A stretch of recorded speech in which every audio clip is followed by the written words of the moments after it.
हामी श्रावणदेखि त्यसलाई लागू गर्ने, असारको मसानभित्रै पनि लागू गर्ने हाम्रो लक्ष्य छ। तर ढिलो भयो भने पनि साउनको पहिलो हप्तादेखि लागू हुन्छ। यो हाम्रो एजेन्डा अहिले साथीहरूको बुँदामा पनि परेको, तर हामीले त 3 महिना अगाडिदेखि कार्य सुरु नै गरिसकेको बुँदाहरूमध्ये इक्जाम्पलहरू म तपाईँहरूलाई यसरी दृष्टान्त दिँदैछु। एउटा यो श्रमिक सम्बन्धीको आरक्षणको कुरा भयो, जसले बजारलाई चलायमान बनाउनलाई, बजारको तरलतालाई केही रूपमा टेवा पुर्याउँछ भन्ने हामीले योजना आयोगले, राष्ट्र ब्याङ्कले र हाम्रो धितोपत्र बोर्डले पनि विश्वास लिएका छौँ। त्यस्तै डेडिकेटेड कारोबार टिएमएस प्रणाली ब्रोकरहरूलाई लागू गराउने सम्बन्धी चाहिँ नेप्सेको विनियमावली हामीले फास्ट ट्र्याक सिस्टममा चाहिँ अप्रुभ गरेर लास्ट मन्थ नै हामीले 1 महिना अगाडि नै अप्रुभ गरेर अहिले कार्यान्वयन चरणमा गइसकेको छ। यस पनि हामीले 3 महिना अगाडिदेखि कार्य सुरु गरेर यो कार्य अहिले नै नेप्सेले कार्यान्वयनमा लगिसकेको व्यवस्था हो। यो पनि साथीहरूको अहिले डिमान्डमा परेको कुरा हो। यसबाट के बुझिन्छ भने साथीहरूले सोचेको विकासका सुधारका कुराहरू र हामीले गर्न लागेका कार्यक्रमहरू पनि अलग भिन्नता छैनन् भने यसबाट चाहिँ हामीले अहिले तपाईँलाई अरू 5 6 दृष्टान्त छन् जुनमा हामीले साथीका उहाँहरूका मुद्दाहरू र हाम्रा मुद्दामा हाम्रा कमन मुद्दाहरू छन् जुनमा हामीले कार्य सुरु नै गरिसकेका छौँ र ती हाम्रा पनि प्रमुख एजेन्डाहरू नै हुन्। त्यस्तै साना तथा मझौला उद्योग, यो तेस्रोमा साना तथा मझौला उद्यमहरूको धितोपत्र कारोबारका लागि एसएमई प्लेटफर्म बनाउने भन्ने कुरा चाहिँ हामीले 3 महिना अगाडिदेखि हामीले नेप्सेलाई निर्देशन दिएर नेप्सेले कार्यविधि चाहिँ सम्पन्न गरेर यसको टेक्निकल एस्पेक्ट सबै हेरेर यसमा चाहिनुपर्ने परिमार्जनहरू गरेर कानुनी कुरामा सबै गरिसकेका छन्। अब केही प्राविधिक कुराहरूमा सिस्टम इन्टिग्रेसनको कुराहरूमा चाहिँ केही कुरा मिलाउनु पर्ने भनेर अहिले सायद तपाईँहरूलाई पनि सायद सूचना पाउनुभयो होला, नेप्सेको टिमहरू चाहिँ अहिले इन्डियामा छन्। अलि विशेष केही यसमा चाहिँ प्लेटफर्म सम्बन्धीको पनि एउटा चाहिँ तपाईँको यसमा पनि एजेन्डा छ र यो पनि हामीले भाद्र महिनासम्म चाहिँ यही वर्षको भाद्र महिनासम्ममा एसएमई प्लेटफर्म चाहिँ लागू गर्न सक्छौँ भन्ने हाम्रो लक्ष्य लिएर हिँडिरहेका छौँ। हामी कार्यान्वयनमा अगाडि बढिरहेको छौँ। यसमा पनि हामीले प्राविधिक पक्ष बाहेक बाँकी कानुनी पक्ष र तपाईँको चाहिँ कार्यविधि पक्ष चाहिँ 90% भन्दा बढी काम सकिसक्यो। नेप्सेबाट हुनुपर्ने काम चाहिँ धितोपत्र दलाल व्यवसायहरूको जुन चाहिँ नि स्कोपहरू चाहिँ विस्तार गर्ने, शाखाहरू विस्तार गर्ने, देशव्यापी रूपमा बनाउने भन्ने कुरामा पनि अहिले हामीले 23 स्थानमा शाखा कार्यालय पूर्वाधार तयार गरेर सूचित गरेकोमा 8वटाको शाखा कार्यालय अहिले हामी आएदेखि खुलि नै सकेका छ र तपाईँको थप 16 स्थानमा स्वीकृति चरणमा रहेको छ। अहिले भनेको 24 स्थानमा हामीले अलरेडी अगाडि बढाइरहेका छौँ। देशका विभिन्न क्षेत्रमा यतापट्टि तपाईँको चाहिँ झापादेखि नै छ होइन, हाम्रो उतापट्टि तपाईँको कैलालीको टिकापुरसम्म पनि छ। हामीले अगाडि बढाइरहेका छौँ र अब यसलाई विस्तृत रूपमा निरन्तर रूपमा हामी अगाडि बढाउँदै जान्छौँ। त्यस्तै मर्जर तथा एक्विजिसनको सम्बन्धमा रहेको अन्योलता र अन्याय, 1 वर्षसम्म पनि कारोबार रोकाउने अन्याय चाहिँ हुनु हुँदैन भनेर त कुरा उठाउने पहिलो व्यक्ति मै नै हुँ र मैले नै यो चाहिँ न्यारेटिभ स्टार्ट गरेर राष्ट्र ब्याङ्क गभर्नर साहबसँग हामीले 1.5 महिना अगाडिदेखि नै हामी सहकार्य गरिरहेछौँ र यसमा एउटा उचित समिति बनी यसको चाहिँ काम नै अगाडि बढिसकेको छ। विश्वास छ श्रावण महिनाको अन्तिमसम्ममा हामी त्यसको खाका नै तयार पारेर यसमा राष्ट्र ब्याङ्कको विनियमावली पनि चेन्ज गर्नुपर्ने हुन्छ। यो मर्जर एक्विजिसनमा भएको अन्योलता र अन्यायलाई हटाउनलाई चाहिँ हाम्रो राष्ट्र ब्याङ्कको विनियमावली नै तपाईँको बोर्डले पास गर्नुपर्ने भावना राष्ट्र ब्याङ्कको बोर्डले त्यो चाहिँ अहिले कार्य समितिले योजना र त्यसको विनियमावलीको ड्राफ्टिङमा काम गरिरहेछ भने अहिले पनि साथीहरूको मुद्दामा एजेन्डामा आएको तपाईँहरूले हेर्नुभएको 19 बुधे माघमा परेको कुरा गरिरहेको छु है म। 19 बुधे माघमा परेको कुरा जो हामीले 3 महिना अगाडिदेखि काम सुरु गरेर सम्पन्न हुने अवस्थामा छन् त्यो कुरा मात्र म गरिरहेको छु। अहिले एकमा मैले गैर आवासीय नेपालीको कुरा गरेँ, दोस्रोमा मैले डेडिकेटेड टिएमएस प्रणालीको कुरा गरेँ जुन लागू भइसकेका छन् अथवा लागू गर्ने अवस्थामा छन् 15-20 दिनमा। साना मझौला उद्यमलाई चाहिँ एसएमई प्लेटफर्मको कुरा छन्, मैले तेस्रो कुरा गरेँ। चौथो कुरा गरेँ मैले तपाईँको धितोपत्र व्यवसायहरूको चाहिँ तपाईँको शाखा विस्तार र पाँचौँमा मैले कुरा गरेँ मर्जर एक्विजिसनमा भएका अन्यलतालाई हटाउनलाई तपाईँले हामीले गरेका अहिले कार्यहरू र यसलाई चाहिँ तपाईँको श्रावणको अन्तिम महिनासम्म हामी टुङ्ग्याउँछौँ भन्ने गभर्नर साहब र हाम्रो चाहिँ तपाईँको कार्य समितिको अहिले हाम्रो अनुमान छ। त्यसलाई हामी टुङ्गाएर देखाउँछौँ भनेको यसरी 5वटा मुद्दाहरू हामीले अलरेडी तपाईँको चाहिँ साथीहरूको मुद्दामा भएको हामीले कार्यान्वयन चरणमै रहेको मुद्दाहरू हुने।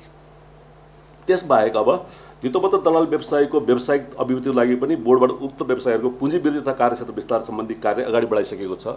हामीले नेप्सेलाई निर्देशन दिई नेप्सेले अहिले कार्यविधि बोर्डको लेभलमा डिस्कसनमा छ। अब त्यहाँबाट आएपछि हामीले अर्थ मन्त्रालयको समन्वयत्वमा हामी चाहिँ व्यावसायिक रूपमा जनताहरूलाई चाहिँ लगानीकर्ताहरूलाई उचित सेवा सुविधा र फेयर ट्रान्सपेरेन्ट म्यानरमा गर्न सक्ने, उचित तपाईँको चाहिँ मार्जिन लेन्डिङ पनि गर्न सक्ने खालका चाहिँ ब्रोकरहरू सिस्टमहरू चाहिँ कसरी डेभलप हुन्छन् भन्ने एउटा खाका हामी तयार पारेर त्यसलाई पनि हामी अगाडि बढ्छौँ। त्यसमा पनि हामीले अहिले अब नेप्सेबाट हामी कुरिरहेछौँ। नेप्सेबाट आएपछि बोर्डबाट आएपछि हामी त्यसलाई अर्थ मन्त्रालयको समन्वयमा हामी त्यसलाई अगाडि बढाउँछौँ। नेपाल स्टक एक्सचेन्ज लिमिटेडको सेयर विनिमय सम्बन्धमा नेपाल सरकार अर्थ मन्त्रालयमा अवधारणा पेश गरिसकेको अवस्था यहाँहरूलाई थाहै छ। यसमा अब सरकारले निर्णय गर्नुपर्नेछ। यसमा हामी नेपाल सरकारसँग उचित समन्वयकारी अगाडि बढाउँछौँ। हामी धितोपत्र बजारमा लिइने शुल्क सम्बन्धमा बोर्डबाट अध्ययन सम्पन्न हुने क्रममा रहेकोले सोको प्रतिवेदन प्राप्त भए पश्चात सबै सरकारवालाहरूको उचित राय सुझाव लिई अन्तिम रूप दिनेछ। यो पनि अहिले हाम्रो फाइनल स्टेज छ। हामीले 3 महिनादेखि काम गरिरहेको छौँ यसमा। किन कुनै पनि निर्णय गर्दा हामीले सिक्काका सबै पाटा हेर्नुपर्ने हुन्छ। हामीले चाहिँ आन्दोलनका अभियानका कुरा मात्रै सुनेर मात्रै पनि गर्न सकिने अवस्था हुँदैन। हामीले त्यसका पक्ष विपक्ष सबै पाटाहरू हेर्नुपर्ने हुन्छ। यी सबै तर उठेका मागहरू जायज मागहरू हुन सक्छन्, तीलाई चाहिँ हामीले निरन्तरता दिनुपर्छ, तिनलाई कारण ल्याउनुपर्छ। हामी कारणको कुरा रहेछ, हामी वार्ता समिति कुरा गरिरहेको छैनौँ। दीर्घकालीन लगानीकर्ताका लागि पुँजीगत लाभ कर पुनर्प्राप्तिको लागि नेपाल सरकार अर्थ मन्त्रालयसँग आवश्यक समन्वय गरिरहेको छ। यो चाहिँ वास्तवमा हाम्रो नीति कार्यक्रममा हामीले अर्थ मन्त्रालयमा बजेटमा अगाडि पनि पठाएको विषय हो। यो हामीबाट राइटिङमा गएको छ। यहाँबाट नेपाल सरकारको अर्थ मन्त्रालयमा बजेटको घोषणा अगाडि नीति कार्यक्रममा हामीले लगानीकर्ताहरूलाई केही राहत दिने, लगानीकर्ताहरूलाई चाहिँ केही चाहिँ उत्साह जगाउने भनेर हामीले लाभ करमा चाहिँ उचित चाहिँ के डिस्काउन्टको एउटा व्यवस्था गर्ने भनेर स्पेसल्ली तपाईँको दीर्घकालीन लगानीमा भनेर हामीले एउटा ठोस खाका नै प्रस्तुत गरेका थियौँ। तर कारणवश चाहिँ हामीले प्रस्तुत गरेका नीति कार्यक्रममा चाहिँ धेरै कुराहरू चाहिँ अर्थ मन्त्रालयको बजेटमा परे। यो एउटा बुँदा चाहिँ छुट्न गएको थियो।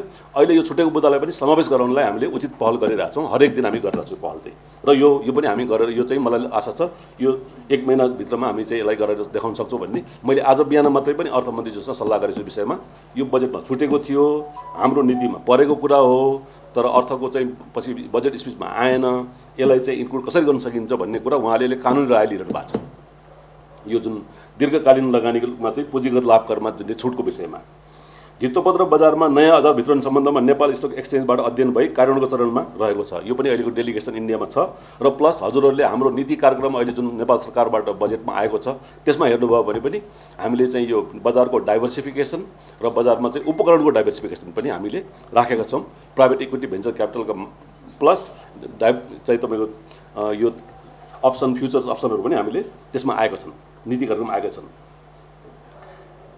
धितोपत्र बजार सम्बन्धी नीति तथा कार्यक्रमहरू तथा तय कानुन सम्बन्धमा रूपमा स्थापित लगानीकर्ताहरूलाई सङ्घ संस्थाहरूका प्रतिनिधिलाई कानुन समितिमा हामीले प्रतिनिधित्व गर्ने व्यवस्था गरिसकेका छौँ। जस्तो अहिले हामीले मौद्रिक नीतिको समीक्षा, अहिलेको बजारमा परेको नकारात्मक जुन असर छ, जुन साथीहरू चाहिँ यस्तो अप्ठ्यारो अवस्थामा पुग्नु भएको छ भन्ने कुरालाई चाहिँ हामीले ध्यानमा राखेर जुन अहिले हामीले चाहिँ तपाईँको ज्येष्ठको 25 गते हाम्रो वार्षिक उसको दिनमा माननीय अर्थमन्त्रीज्यूको चाहिँ अध्यक्षतामा जुन हामीले राष्ट्र ब्याङ्क अर्थ मन्त्रालयमा राष्ट्र ब्याङ्कको गभर्नर साहब, दुवै अर्थ मन्त्रालय सचिवज्यूहरू र म लगायत अर्थमन्त्रीज्यू बसेर हामीले जुन मिटिङबाट यो मौद्रिक नीतिमा ल्याउनु पर्ने परिमार्जनहरू लगानीकर्तालाई परेका मार्काहरूको विषयमा विस्तृत छलफल गरेर एउटा टोली एउटा समिति नै गठन गरी तपाईँको चाहिँ राय सुझाव पेश गर्नलाई भनेर जुन समिति गठन भएको छ त्यो समितिको गठन चाहिँ सम्पूर्ण रूपमा सकिसकेका छ।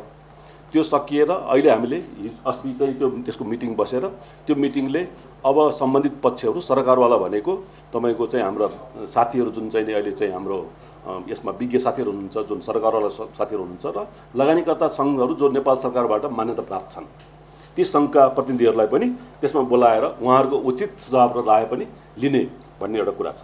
यो कुरा यी सबै कामहरू त हामीले अगाडि बढाइसकेका कामहरू हुन्, हामीले अगाडि गरिरहेका र कार्यान्वयन गइसकेका कामहरू हुन्। अब मर्जर एक्विजिसनको काम र अहिलेको यो मौद्रिक नीतिमा भएको कामहरू चाहिँ यसमा हाम्रो कार्यहरू चाहिँ तपाईँको आगामी दिनका कार्यक्रमहरू हामीले अगाडि कार्यक्रममा बढाइरहेका छौँ। अब जहाँसम्म एउटा हजुरहरूलाई आज एड्रेस नगरी नहुने सवाल के छ भने यो बजार आज यो अवस्थामा छ, यसरी साथीहरू चाहिँ सडकमा आउनुपर्ने अवस्था आयो होइन। अब विश्वका अन्य देशमा सडकमा आउनुपर्ने व्यवस्था आउँदैन, हामी कहाँ छ। अब त्यो एक ठाउँमा आफ्नो अर्कै कुरा भयो, तर साथीहरू यसरी चाहिँ अप्ठ्यारो परेर नै आउनु भएको छ। त्यस पनि हामीले चाहिँ त्यसमा चाहिँ हामी त्यसको मर्म हामीले बुझ्नुपर्छ। तर घटना चाहिँ तपाईँको अहिले विश्वव्यापी रूपमै तपाईँको जस्तो अब अमेरिकामा पनि डाउ जोन्स तपाईँको 33,000बाट 29,000मा ट्रेडिङ भइरहेको छ। 1 वर्ष मात्रै हेर्दाखेरि 1 वर्ष अगाडिको हेऱ्यो भने 4,000 5,000को इन्डेक्स त्यहाँ घटेको छ। तपाईँको युएसएको न्यास्डाक हेर्ने हो भने तपाईँको 14,000बाट 11,000मा आइरहेको छ अहिले। इन्डिया तपाईँको 62,000बाट अहिले 52,000मा छ। भने इन्डेक्सहरू अन्त देशमा पनि घटिरहेका हुन्, नघटेका होइन। हाम्रो समस्या चुनौतीहरू अलिकति विभिन्न खालका पनि होलान्। हामी कहाँ इन्डेक्स घटेको मात्रै होइन, हामी कहाँ लगानीको चाहिँ तरलताको पनि सङ्कुचित अवस्था भएको हो कि र त्यसले गर्दाखेरि लगानीकर्ताहरूलाई मारमा पर्यो कि भन्ने कुराहरू चाहिँ बढी महत्त्वपूर्ण अहम कुराहरू भइरहेको छ र ती जायज कुराहरू पनि हुन्। त्यही तरलतालाई सुधार्ने भनेर हामीले तरलताको बारेमा कुरा गऱ्यौँ। सेकेन्डरी मार्केटमा एनआरएललाई ल्याउने, प्राइमेरी मार्केटमा एनआरएल श्रमिकहरूलाई ल्याउने, यी कुराहरू त हामीले अगाडि बढाइरहेको छौँ र एउटा चाहिँ श्रावणमा, अर्को चाहिँ तपाईँको हामीले असोजसम्ममा कुरा गर्छौँ सेकेन्डरी मार्केटमा भन्ने हाम्रो लक्ष्य लिएर हामी एउटा तालिकामा हिँडिरहेको छौँ। अब अहिले चाहिँ हाम्रोमा तपाईँको यो इन्टरनेसनल कन्फ्लिक्ट र जुन हाई इन्फ्लेसन वर्ल्ड वाइड जुन एउटा तपाईँको ट्रेन्ड चलिरहेको छ, त्यसले गर्दा विश्वकै चाहिँ तपाईँको स्टक मार्केट प्रभावित भएको छ विश्वभरि नै। हाम्रो पनि अलग रहन सक्दैन। तर हामी कहाँ चाहिँ मैले भने जस्तै अरू हाम्रा आफ्ना बाध्यात्मक अवस्थाहरू पनि आछन्। हामीले विज्ञहरूसँग लिएको रायको आधारमा चाहिँ अहिले बजार घट्नुमा र बजारमा चाहिँ तपाईँको एउटा किसिमको यो अलिकति अप्ठ्यारो स्थिति सृजना हुनुमा एउटा चाहिँ मौद्रिक नीतिका 4-12 चाहिँ प्रमुख कारण चाहिँ एउटा हो जस्तो लाग्छ। विज्ञहरूले पनि त्यही भन्छन् होइन। 4-12ले गर्दाखेरि चाहिँ एक किसिमको तपाईँको सेलर्स मार्केट कन्डिसन चाहिँ क्रिएट भयो होइन। सेलर्स मार्केट भयो, बायर्स मार्केट भएन भन्ने कुरा हुँदाखेरि अहिले चाहिँ तपाईँको यसरी चाहिँ मार्केट चाहिँ निरन्तर तल रूपमा जानुमा चाहिँ अब विज्ञहरू सुन्दाखेरि चाहिँ यो कुरा एउटा प्रमुख कारण हो भन्ने कुरा आउँछ। अर्को कुरा 150%को तपाईँको जोखिम भारित औषध छ। यो पनि हामीले इन्टरनेसनल कन्टेक्स्टमा हेर्दाखेरि र हाम्रो डोमेस्टिक कन्सेप्टमा हेर्दाखेरि र त्यसको लिगालिटी हेर्दाखेरि पनि त्यसका चाहिँ जस्तो अब सेयर चाहिँ डिम्याट फर्ममा भइसकेका हुनाले तिनीहरू चाहिँ त्यसको फोक्लोजर नन पर्फर्मिङ कन्डिसनमा चाहिँ लोन चुक्ता नभएको अवस्थामा ब्याङ्कहरूलाई तपाईँको चाहिँ आफ्नो नाम सारी गरेर अक्सन गरेर आफ्नो लगानी उठाउनलाई चाहिँ सेयर चाहिँ अझ सेफ लगानी मानिन्छ संसारभरि नै। किनभने डिम्याट फर्ममा भावनाले इन्स्ट्यान्टेनियसली ट्रान्सफर हुन्छ, तर फिजिकल एसेट्सहरू ट्रान्सफर हुँदैनन्। फिजिकल एसेट ट्रान्सफर गर्नलाई ब्याङ्कले चाहेर पनि 8-10 वर्ष कुर्नुपर्ने हुन्छ, कोर्ट सिस्टमबाट जानुपर्ने हुन्छ। त्यस कारणले पनि अब यो जोखिम भारित औषध चाहिँ 150%बाट अलिकति कम त्यसलाई चाहिँ उचित व्यवस्थापन भइदियो भने चाहिँ राम्रो हुन्छ भन्ने यी दुईवटा कुराले गर्दाखेरि तरलतामा चाहिँ र सेयर बजारमा एउटा नकारात्मक प्रभाव परेको भन्ने विज्ञहरूको एउटा चाहिँ तपाईँको सुझाव पनि आएको छ। हामीले त्यसलाई चाहिँ राष्ट्र ब्याङ्कसँग त्यही भएर नै हामीले मान्य अर्थमन्त्रीको संयोजकत्वमा गभर्नर साहबसँग पनि उहाँहरूले पनि आखिर यो सुधार गर्नलाई नै अगाडि बढ्नु भएको छ। तर उहाँहरूको नीतिले 4-12को नीतिले गर्दाखेरि अप्ठ्यारो परेको छ भने त्यसलाई चाहिँ केही परिमार्जन गर्नुपर्ने छ भन्ने आवश्यकता देखिन्छ। त्यही भएर नै समिति बनेको छ, त्यो समितिले गर्नुपर्ने छ। अब समितिमा दुईवटा कामहरू गर्नुपर्ने छ। एउटा तपाईँको सर्ट टर्म मेजर छन्। अहिले साथीहरूलाई अप्ठ्यारो परेको साथीहरूलाई कसरी चाहिँ केही राहत दिने, 4-12को म्यादलाई केही अलिकति तन्काउने हो कि ब्याज तिर्नुपर्ने टाइमरलाई तन्काउनु पर्ने हो कि, त्यसमा पनि समितिले काम गर्नुपर्ने म देखिरहेको छु। अर्को चाहिँ लङ टर्म मेजरमा एउटा काम गर्नुपर्ने छ। अब यसभन्दा पनि यही कुराहरूमा सबभन्दा जरुरी कुरा के छ भने अब हामीले यस्ता समस्याहरू मौद्रिक नीतिमा या चाहे राष्ट्र ब्याङ्कले नीति ल्याउने नीति होस् या हामीले ल्याउने नीति होस् या बीमा समितिले ल्याउने नीति होस्, आजको मात्रै सोलुसनमा नै हेर्नु हुँदैन। हामीले दीर्घकालीन अगाडिको पनि दिनका सोलुसन पनि हामीले हेर्नुपर्ने हुन्छ।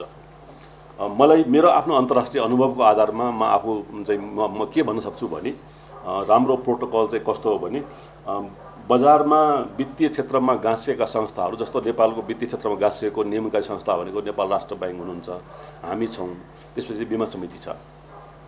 यी समितिहरूको बिचमा हामीले कुनै नीति ल्याउँदाखेरि एक आपसमा जस्तो अब धितोपत्र बजारले ल्याएको नीतिले हुनसक्छ राष्ट्र ब्याङ्कको नियमन गर्ने प्रणालीमा केही असर गर्न सक्छ। राष्ट्र ब्याङ्कले नियमन कुनै पोलिसी ल्याउँदाखेरि धितोपत्र बोर्डको कार्यक्षेत्रमा असर गर्न सक्छ। हामीले गर्ने कार्यक्षेत्रले चाहिँ पोलिसीले कुनै इन्सुरेन्स सेक्टरलाई पनि इम्प्याक्ट गर्न सक्छ भने हामीले त्यस्ता पोलिसी आउनुभन्दा अगाडि नै यस्ता चाहिँ वित्तीय क्षेत्रमा भएका एजेन्सीहरूको बिचमा आन्तरिक समन्वय चाहिँ तब हुनु एकदम जरुरी छ र त्यो समन्वय चाहिँ अर्थ मन्त्रालयको थ्रुबाट हुनुपर्छ भन्ने हाम्रो मान्यता हो। र त्यसको लागि पनि अब आजका दिनदेखि नै हामीले आज बिहान पनि अर्थ मन्त्रालयमा हामीले यो विषयमा कुरा उठाएका छौँ र अब चाहिँ हामीले वित्तीय क्षेत्रको बिचमा यसरी चाहिँ चाहे मोनेटरी पोलिसी आओस् चाहे हाम्रो सेवनको कुनै पोलिसी आउन् या बीमा समितिको पोलिसी आउन्, ती पोलिसीहरूको बिचमा चाहिँ आन्तरिक समन्वय चाहिँ उचित समन्वय अर्थ मन्त्रालयको थ्रुबाट चाहिँ गर्नुपर्छ भन्ने, त्यो भएपछि प्रोपर कोअर्डिनेसन भएपछि कमसेकम यस्ता त्रुटि या तपाईँ एक पक्षबाट आउने चाहिँ कुनै पोलिसीहरू चाहिँ बजारमा नआउँदाखेरि चाहिँ अनि बजारमा लगानीकर्ताहरूलाई सुरक्षाको वातावरण चाहिँ त्यसले पनि एउटा क्रिएट गर्छ। भोलिको लागि एउटा लङ लास्टिङ एउटा पोलिसी मेकिङको फ्रेमवर्क हो यो चाहिँ। यसमा हामीले पहल गरिरहेछौँ र हामी यसमा नेपाल सरकारलाई अब हामी लेखेर नै पठाउँछौँ यसको चाहिँ तपाईँको कानुनी व्यवस्थाको लागि। अब बाँकी रह्यो तपाईँको अहिले हामीले कुरा गर्दाखेरि अलमोस्ट 12-13वटा बुँदामा हामी आइसकेका छौँ। अब बाँकी रहेका केही बुँदाहरू बाँकी छन् जसमा हामीले आज कुरा गरेका छैनौँ। अहिले तपाईँहरूसँग हामी कार्यान्वयन गइसकेका छैनौँ, तर कतिपय बुँदाहरू छन् जसलाई हामीले कार्यान्वयन लान सक्ने अवस्था पनि छैन। जस्तो तपाईँको 70% म्युचुअल फन्डमा तपाईँको चाहिँ रिजर्भेसन गरिदिने। अब कर्मचारी सञ्चय कोषको पैसा के हो पहिला बुझ्नु पर्यो। कर्मचारी सञ्चय कोष भनेको कर्मचारी सञ्चय कोषमा कर्मचारीहरूको तपाईँको चाहिँ रिटायरमेन्ट प्लानको त्यो एस्योरेन्स हो। त्यसमा कुनै पनि किसिमको जोखिम कुनै पनि देशमा मान्य हुँदैन, हाम्रो देशमा पनि मान्य हुनु हुँदैन। यसरी कसैको प्रेसरमा आएर तपाईँको चाहिँ सञ्चय कोषको पैसा, कर्मचारीको पैसा, तपाईँको मेरो पैसा होइन, कर्मचारीको पैसा हो, सबैको पैसा हो। त्यो पैसा रिटायरमेन्टको पैसा हामीले म्युचुअल फन्डमा राख्ने त्यो बोर्डको अधिकार छैन, न अर्थ मन्त्रालयको अधिकार छ। त्यो कर्मचारीहरूको अधिकार हो। उहाँहरूको अधिकारमा अब हाम्रो यो बुँदामा जस्तो यस्ता कुराहरू आछन्। अब यस्तो कुराहरू गर्न सम्भव छैन। सम्भव नहुने कुरालाई हामीले समय खर्च पनि गर्नु हुँदैन। त्यस्तो अटो इडिआइएस भन्ने छ, त्यो पनि तपाईँको अहिले हामीले बुझ्दाखेरि इभन तपाईँको अहिले जति साथीहरूले यो 19 बुँदे माग बनाउनु भएको छ उहाँमध्ये कतिहरूले त स्वीकार पनि गर्नुभएको छ कि यो त सम्भव छैन, यो त पोसिबलै छैन भनेर। किनभने अटो इडिआइएस गर्नलाई त सेटलमेन्ट पनि त T+0 मा हुनु पऱ्यो नि त नि, लगानीकर्ताले पनि त पैसा त्यही दिन दिनु पऱ्यो नि, त्यही दिनै ट्याक्स त रफा त हुनु पऱ्यो नि त नि, होइन। यो कुरा विस्तृत रूपमा तपाईँको CDSCसँग कुरा भएर एक्चुअली उहाँहरू पनि क्लियर हुनुहुन्छ, यसमा पनि समय खर्च गर्नुपर्ने जस्तो मलाई लाग्दैन। यो कुरा हुन अलिक गाह्रो छ भन्ने छ। अर्को चाहिँ तपाईँको ब्रोकर लाइसेन्स सम्बन्धमा उचित निर्णय मैले अघि भने लिइरहेछौँ। त्यसमा नेपाल सरकारसँग समन्वयमा उहाँहरूले खोजे जस्तै बजारलाई तपाईँको अगाडि बढाउने दिगो रूपमा र लगानीकर्ताहरूलाई र तपाईँको चाहिँ एउटा सुरक्षित वातावरण दिने खालको उसमा जानुपर्छ हामी। त्यसमा हामी जान्छौँ। T+0 को बारेमा त धेरै बोल्नु पर्दैन। हामीले अलरेडी तपाईँको 3 महिनादेखि हामी यो कार्यमा यति सिन्सियरली लागेका छौँ। T+ सेटलमेन्टमा हामीले तुरुन्तका तुरुन्तै कारवाही गरेका छौँ, यो गरिसकेका छौँ। बोर्डले तपाईँको त्यस्ता निर्णयहरू धेरै दुईवटा निर्णय गरिसकेका छ। सायद यहाँहरूले नै कभरेज गर्नुभएको छ र म यहाँ आज हजुर यही मञ्चबाट हजुरलाई के भन्छु भने T+0 सेटलमेन्ट सम्बन्धी कुनै दुविधा छ, कहीँ अन्याय भएको छ, कहीँ चाहिँ तपाईँको त्यस्तो तपाईँहरूसँग पनि केही छ भने यहाँले हामी कहाँ बोर्डमा प्रस्तुत गर्नुहोस्। हामीले तपाईँको हामीसँग पेस आएको र हामीले छानबिन गरेर यदि चाहिँ त्यो अन्योलता भएको छ र कानुनमा चाहिँ मिचेर कसैले ब्रोकरहरूले काम गरेको छन् भने हामी त्यसलाई ठाउँको ठाउँमै कारवाही गर्छौँ। बोर्डले कारवाही गर्छ। बोर्ड कारवाही गर्नमा चाहिँ पछाडि हट्ने एजेन्सी छैन अहिले। यो यहाँहरूलाई म क्लियरली भन्न चाहन्छु। र आज हामीले यहाँहरूलाई बोलाउनुमा चाहिँ यसरी चाहिँ हामीले अब साथीहरूको डिमान्डका सन्दर्भमा उहाँहरूका चाहिँ उचित मागहरूलाई हामीले वार्तामा राखेर तन्काउने र खालि एउटा आश्वासन दिने भन्दा पनि हामीले चाहिँ एउटा कार्यान्वयनकै रूपमा चाहिँ एउटा चाहिँ मितिमै गएर मैले भने जस्तै 7-8 बुँदाहरू त हामीले 1 वर्षको टाइम पनि राखेका छैनौँ। कुनैमा 1 महिना, कुनैमा 2 महिना, कुनैमा 3 महिना राखेका छौँ। मलाई विश्वास छ अधिकांशभन्दा अधिकांश 95% हामीले गरेका बुँदाहरू हामी 3 महिनाभित्रमा कार्यान्वयन ल्याउन सक्छौँ र हामी अलरेडी गइसकेको छौँ। हामीले यो प्रोमिस गरिरहेको छैनौँ। हामी 3 महिना अगाडिदेखि कार्यान्वयन गइसक्यो हुनाले म अहिले भनिरहेको छु असारको अन्तमै सघाउँछु भनिरहेको छु। केही कुरा चाहिँ साउनमा सघाउँछु भनेको छु, किनभने यसको लागि त टाइम चाहिन्छ। हामीले टाइम अगाडि 3 महिना काम गरिरहेको छौँ। यो भन्न खोजेको के हो भने उहाँहरूका एजेन्डा र हाम्रो एजेन्डाहरू धेरै कमन पनि छन्। सबै एजेन्डा फुलफिल चाहिँ हुँदैनन्, पोसिबल नहुने एजेन्डा हुन्छन्। त्यसमा हामी रियलिस्टिक हुनुपर्छ। त्यो कसैले मागेर पाउने कुरा पनि होइन, कसैको अधिकार क्षेत्र पनि हेर्नुपर्छ। अब राजनीतिक नेताहरूले पोजिटिभ नेगेटिभ बोल्न नपाउने भन्ने छ, त्यो मेरो कार्यक्षेत्रको कुरा भएन, होइन। त्यो मैले गर्न सक्ने कुरा भएन। हामीले न अर्थ मन्त्रालयले गर्न सक्छ न हामीले गर्न सक्छौँ। हो, सामाजिक सोसियल मिडियामा जुन एउटा किसिमको मैले त म आएको यो पदमा बहाली गरेको दिनदेखि म बोलिरहेको छु। सोसियल मिडियामा पण्डितरी गरेर जुन चाहिँ नि तपाईँको जनताको लगानीमा जोखिममा पार्ने र आफ्नो सर्ट टर्मलाई चाहिँ तपाईँको चाहिँ एकछिन लाभलाई हेर्ने बानी छ, त्यो चाहिँ ऐनमा परिमार्जन गरेर त्यसलाई चाहिँ तपाईँको दण्डित गर्ने अवस्था र सोसियल मिडिया चाहिँ तपाईँको रेगुलेटेड हुनुपर्ने अवस्था चाहिँ ल्याउनुपर्छ। किनभने लगानीकर्ताको सानो सानो सपनाहरूमा कुल्चिएर आफ्नो सपनाको महल बनाउने अधिकार कसैलाई पनि हुनु हुँदैन। तर अहिले कानुनमा तपाईँको त्यसको ग्याप छ, भोइड छ। अहिलेको कानुनले, अहिलेको धितोपत्र ऐनले, अहिलेको नियमावलीले सोसियल मिडियालाई छोएको छैन।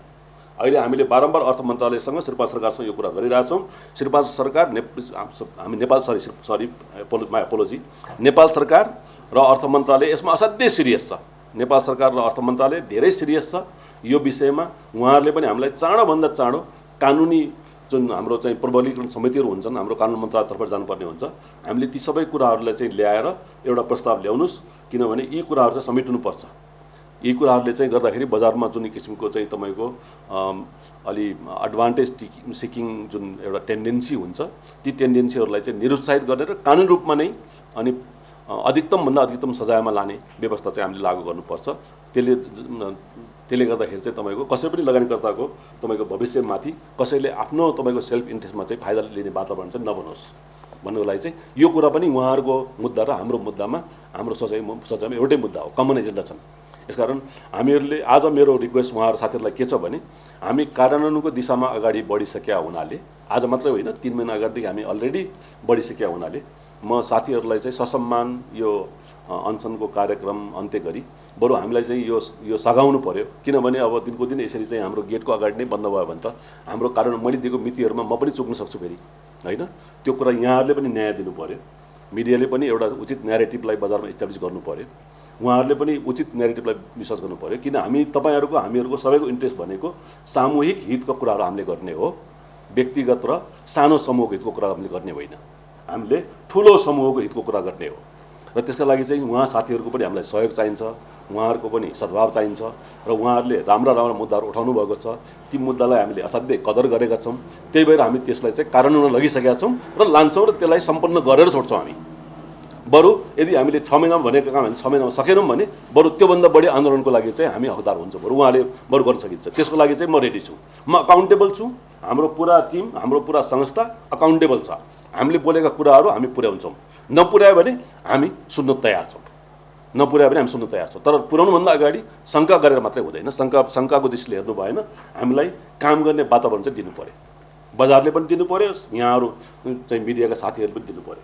हामीलाई चाहिँ एउटा उचित एउटा चाहिँ काम गर्ने वातावरण दिनु पर्यो। हामी यो टाइम बााउन्ड फेसनमा हामी काम गर्न, हाम्रो नेचर नै त्यही हो, मेरो नेचर त्यही नै हो, साथीहरूले पनि नेचर त्यही नै हो। हाम्रो टिमले अब चाहिँ टाइम बााउन्ड नेचरभन्दा अरू काम गर्दैन, हामी टाइम बााउन्ड नेचरको काम गर्छौँ र जहाँ हामीलाई गल्ती हुन्छ हामीलाई समातिदिनुहोस्, सचेत गराइदिनुहोस्, हामी सुन्न तयार छौँ। तर हामीले काम गर्ने जेलसम्म हामीलाई डिस्टर्ब गर्ने वातावरण चाहिँ सायद साथीबाट नहोस्। हामी काम गर्न चाहन्छौँ, अगाडि बढ्न चाहन्छौँ र उहाँका मुद्दाहरू हाम्रा मुद्दाहरू कमन एजेन्डाहरूलाई हामी सफलमा अगाडि पुर्याउन चाहन्छौँ। अर्थ मन्त्रालयसँग समन्वय गर्नुपर्ने भएकोले आज हामीले त्यो कुरा चाहिँ त्योभन्दा पनि आज हाम्रो 19वटै डिमान्डमा पोइन्ट बाई पोइन्ट चाहिँ हामीले कुरा गरेका छौँ, कुन कुरा कति समयमा सम्भव छ भनेर। तपाईँको जस्तो अघि मैले के भने हामीले आश्वासन त यसमा दिन सक्ने अवस्था छैन, किनभने मेरो एजेन्सीभन्दा बाहिरको काम त मैले आश्वासन दिन सक्दिनँ होइन। हामीले के भनेछौँ भने राष्ट्र ब्याङ्कको प्रतिनिधित्व हुने गरी, अर्थ मन्त्रालयको प्रतिनिधित्व हुने गरी, धितोपत्र बोर्डको प्रतिनिधित्व हुने गरी र सरकारवालाको प्रतिनिधित्व हुने गरी हामीले एउटा तपाईँको कमिटी फर्मेसन गरेका छौँ। अब यो मोनेटरी पोलिसीमा हुनुपर्ने परिमार्जन केही आवश्यकता छन् भने, बजारलाई अप्ठ्यारो परेको विज्ञहरूको यदि राय चाहिँ सही हो भने, यदि चाहिँ सेलर्स मार्केट त्यसबाट क्रिएट भएको हो भने अब आगामी दिनमा त्यस्तो नहोस् भन्नको लागि केही परिमार्जन पोलिसीमा गर्नुपर्ने भयो भने त्यो समितिले गर्छ नि त नि। त्यो समिति एकपछि छैन, त्यो समिति तपाईँको कसैलाई आरोप लगाउनलाई दोषारोपण गर्नलाई बनेको समिति होइन। यहाँहरूले फेरि मेरो आजको कन्टेक्स्टलाई यसलाई नेगेटिभ फेरि अगेन के हुन्छ भने हाम्रो माइन्डले र हाम्रो हार्टले चाहिँ तपाईँको नेगेटिभ कन्सेप्टलाई चाहिँ चाँडो पिकअप गर्छ कि पोजिटिभ कन्सेप्ट पिकअप गर्न अलिक टाइम लाग्छ। नेगेटिभ कन्सेप्टमा हामी गयौँ भने चाहिँ त्यसरी सोध्न सक्छौँ, तर मैले त्यसलाई कुनै पनि नेगेटिभ सेन्समा भनेको होइन। तर नीति निर्माण गर्दाखेरि मैले पनि, हाम्रो एजेन्सीले पनि नीति निर्माण गर्दाखेरि हामीले पनि तपाईँको सधैँ हामी एस्योर्ड हुन सक्दैनौँ कि तपाईँको यो नीतिबाट 100% फाइदा मात्रै हुन्छ भने। कहिले त्यसका तपाईँको अरू पनि त पक्ष टाँसिएका हुन्छन् नि, त्यो मात्रै कुरा गर्न खोजेको हो।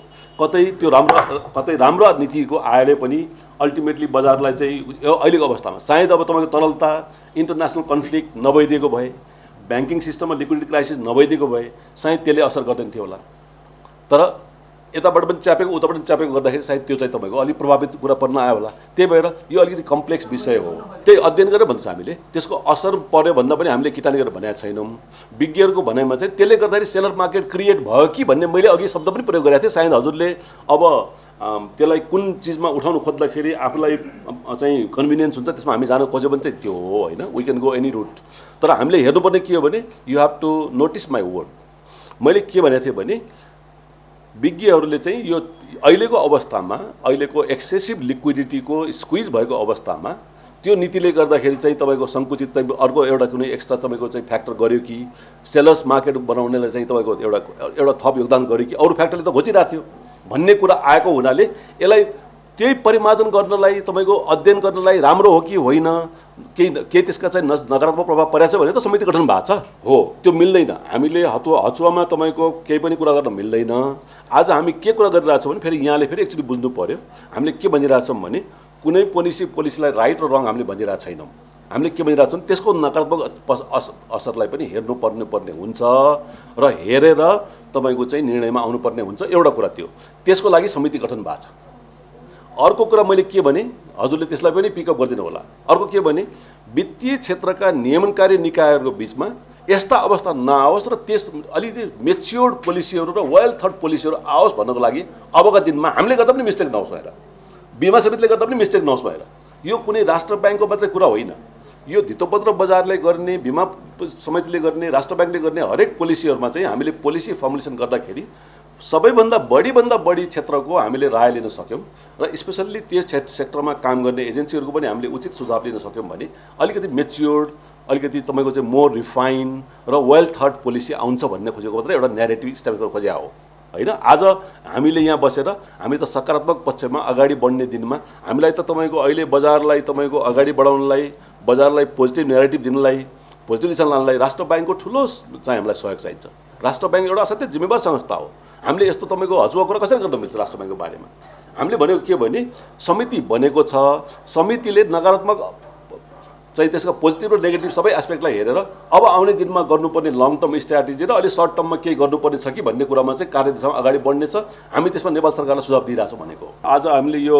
साथीहरूकै डिमान्डलाई एड्रेस गर्नलाई नै र कार्यान्वयनमा जाने कुरा भावनाले मैले त्यसमा अहिले तपाईँको यसमा इन्क्लुड गरिनँ तर हाम्रो नीति कार्यक्रममा हजुरले हेर्नुभयो भने हामीले त्यसमा पनि पठाएका छौँ र राखेका छौँ हाम्रो अहिले प्रमुख नीतिमै तपाईँको यो insider trading pumping dumping all kind of market malpractices तिनीहरूलाई तपाईँको हुन नदिने र भइहाल्यो भने पनि त्यसमा चाहिँ कडाभन्दा कडाई कारबाही गर्न सक्ने अवस्था ल्याउनलाई बोर्डलाई सक्षम बनाउनलाई बोर्डको आफ्नो तपाईँको चाहिँ इन्भेस्टिगेटिभ क्यापाबिलिटी र टेक्नोलोजिकल क्यापाबिलिटी वृद्धि गर्ने भने त मैले प्रेस कन्फरेन्समा सोल्टीमा सबभन्दा पहिलो दिनमै यो कुरा गरेको थिएँ हामीले अटोमेटेड सर्भिलेन्स सिस्टम जडान गर्नुपर्ने आवश्यकता छ त्यो बिना आजको युगमा हामी म्यानुअल सिस्टमबाट गर्न सक्दैनौँ यसको लागि त हामीले काम गरिरहेछ यो हाम्रो एजेन्डा नम्बर 1 हो यो हाम्रो अगाडि बढ्छ यसमा तपाईँहरू निश्चित हुनुहुन्छ यसमा हामी अगाडि बढिरहेको छ तर त्यो कुरा अहिले तपाईँको जुन वर्क इन प्रोसेस छ त्यो अहिले भन्न मिल्दैन हजुरको जुन दोस्रो एजेन्डा हजुरले भन्नुभयो दोस्रो चाहिँ एकचोटि फेरि भन्नुहोस् एकचोटि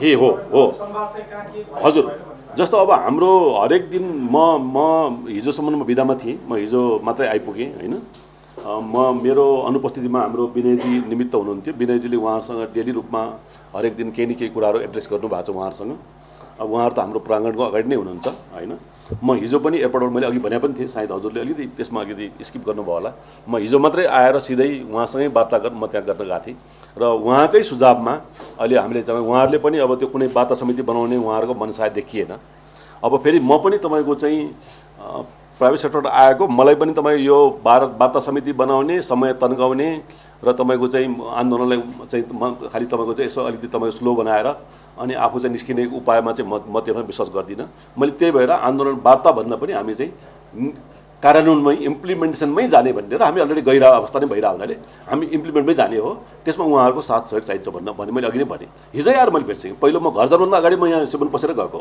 उहाँहरूलाई सम्मान गरेर नै हामीले कार्यान्वयन गएको हो होइन हामीले नलम्बाउनु खोजेको वार्ता समितिमा गएर मैले अघि नै भने मलाई आफ्नो लिगेसी पनि बिगार्नु छैन हेर्नुहोस् होइन आजसम्म मैले आफ्नो लिगेसी बिगारेको छैन म यहाँ किन बिगार्ने मलाई लिगेसी बिगार्नु छैन बिना कामको नहुने प्रोमिस म गर्दिनँ कहिले पनि हुने प्रोमिस गर्छु मेरो भनाइ के हो भने उहाँहरूसँग मैले हिजो आएर पनि मैले भेटेँ पहिलो चरणमै उहाँहरूले पनि मलाई सुझाव के दिनुभयो भने वार्ता समिति चाहिँदैन हामीलाई समन्वय समिति पनि चाहिँदैन तपाईँ काम गरेर देखाउनु भन्नुभएको छ उहाँले भनेर काम गर्ने चाहिँ तपाईँले त्यो भएर मैले खाएका आज यो भोलि त्यो गर्ने भएर उहाँकै सुझावमा हो यो प्लेटफर्मबाट यहाँहरूको माध्यमबाट मिडियाका साथीहरू मित्रहरूलाई र साथी चाहिँ बाहिर बस्नुभएको हाम्रो साथीहरूलाई उहाँहरूलाई र आम साधारण लगानीकर्ताहरूलाई पनि मैले चाहिँ सहयोग मागेको हो मैले सहयोग सबैसँग हो मैले सहयोग मागेको के हो भने हामी कार्यान्वयनमा चाहिँ तपाईँको समय सीमा तोकेर यो दिनमा यो गर्ने यो महिनामा यो गर्ने भनेर यसरी चाहिँ पोइन्ट बाई पोइन्ट मैले कुनै पनि तपाईँको यसरी व्हाइट ब्रस गरेको छैन मैले त्यो गरेको कारणले के हो भने हामीलाई हरेक चाहिँ तपाईँको श्रावण भनेको श्रावणमै गर्ने भदौमा भनेको भदौमा गर्नुपर्ने मलाई त्यो बाध्यता हामीले एउटा सिर्जना गर्नुपर्छ कामको वो कल्चर त्यही नै हो मैले सिकेको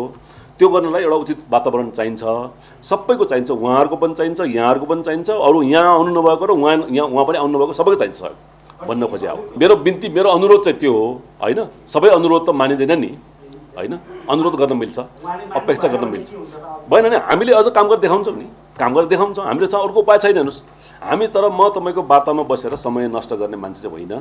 म काम गरेर, मलाई बरु एक दिन काम गरेर देखाउनु पर्ने छ। उहाँहरूका मैले भन्न खोजेको आज यो के को लागि राखेको हो भने उहाँहरूको मुद्दाले पनि एउटा उचित स्पेस पाओस्। यसरी हाम्रो थ्रुबाट अफिसियल्ली यो उहाँहरूको मुद्दाहरूलाई कार्यान्वयनमा लगिसकेको मुद्दाहरू हुन्। हामीले तपाईँको उहाँहरूले त्यो तपाईँको कुनै बकमपछि त ल्याएको छैन नि त नि, राइट मुद्दा ल्याएर न हाम्रो पनि कमन एजेन्डा भएको छ त भन्ने कुरा पनि देखाउनु खोजेको हो। र यदि चाहिँ तपाईँको हामीले चाहिँ यसरी चाहिँ बोर्डले नै एक्सेप्ट गरेर अगाडि कार्यान्वयन लगिरहेछ भने अनि त्यसको औचित्य किन भयो त? साथीहरूलाई यसरी चाहिँ बिरामी यसरी जिन्दगी चाहिँ अर्कोको जिन्दगी किन धरापमा पार्ने? काम नहुने भयो भने त तपाईँको कमसेकम धरापमा पार्न मिल्यो। जब काम भइरहेछ, हुनेवाला छ, एउटा समय सीमा तोकिरहेछ, नेपाल सरकार पनि त्यसमा चाहिँ एकदम चिन्तित छ, सिरियस छ भने किन त्यो गर्ने भन्ने कुरा मेरो रिक्वेस्ट थियो। मेरो रिक्वेस्ट सबै रिक्वेस्ट मान्नुपर्छ भन्ने पनि होइन, त्यो आफ्नो आफ्नो विजडम र आफ्नो आफ्नो जजमेन्ट हो।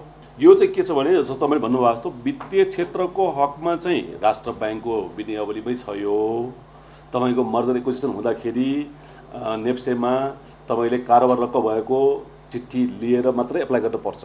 सायद यहाँहरूलाई प्रोसेस थाहा छ कि छैन, तर बिमा समिति र अरू हाइड्रो पावर सेक्टर, हाइड्रो पावरमा त्यस्तो मर्जरको कुरा त ठुलो भएको छैन होइन।